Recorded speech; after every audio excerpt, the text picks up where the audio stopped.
हिमाचल प्रदेश के चंबा जिले के चुराह उपमंडल में मानसून का कहर लगातार जारी है और अब स्थिति चिंताजनक होती जा रही है। मंगलवार सुबह चिरोड़ी पंचायत के अंतर्गत आने वाले पंगोला नाले में बादल फटने की घटना ने एक बार फिर क्षेत्र में दहशत का माहौल पैदा कर दिया। तड़के हुए इस प्राकृतिक कहर ने नाली को उफान पर ला दिया, जिससे आसपास के सारे पैदल मार्ग पूरी तरह से बाधित हो गए हैं।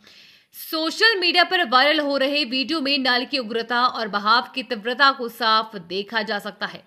ये दृश्य न केवल भयावह है, बल्कि इस बात की भी चेतावनी है कि क्षेत्र की भौगोलिक संवेदनशीलता को गंभीरता से लेने का समय आ गया है।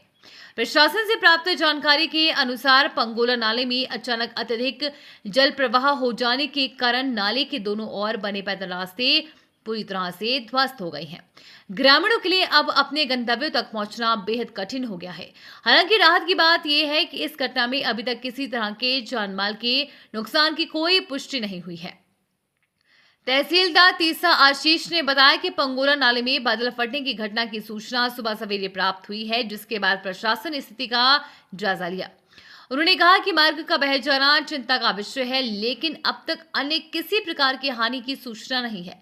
फिलहाल नुकसान का आकलन किया जा रहा है और क्षेत्र में सतर्कता बढ़ा दी गई है।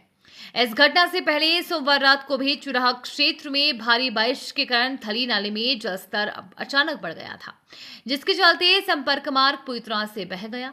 ये मार्ग क्षेत्र के कई गांवों को जोड़ता था और उसके बह जाने से ग्रामीणों की आवाजाही पूरी तरह से प्रभावित हुई है। स्थानीय लोगों का कहना है कि सड़क के टूटने से अब उन्हें लगभग 1 किलोमीटर लंबा वैकल्पिक और कठिन रास्ता अपनाना पड़ रहा है, जिससे खासकर बुजुर्गों और स्कूली बच्चों को भारी परेशानी हो रही है। इन दोनों घटनाओं ने ये स्पष्ट कर दिया है कि चुराह क्षेत्र प्राकृतिक आपदाओं के प्रति अत्यंत संवेदनशील है और यहाँ के बुनियादी ढांचे को मजबूत करने की सख्त जरूरत है।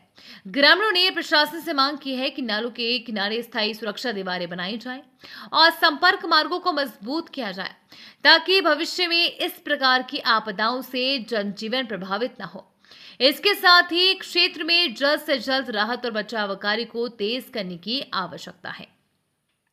मौसम विभाग की भविष्यवाणी के अनुसार आने वाले दिनों में बारिश की तीव्रता और बढ़ सकती है। ऐसे में प्रशासन और स्थानीय लोगों को सतर्क रहने की जरूरत है। चुराह की स्थिति पूरे राज्य के लिए एक चेतावनी है कि जलवायु परिवर्तन के प्रभाव अब सीधे पर्वतीय क्षेत्र पर दिखाई देने लगे हैं।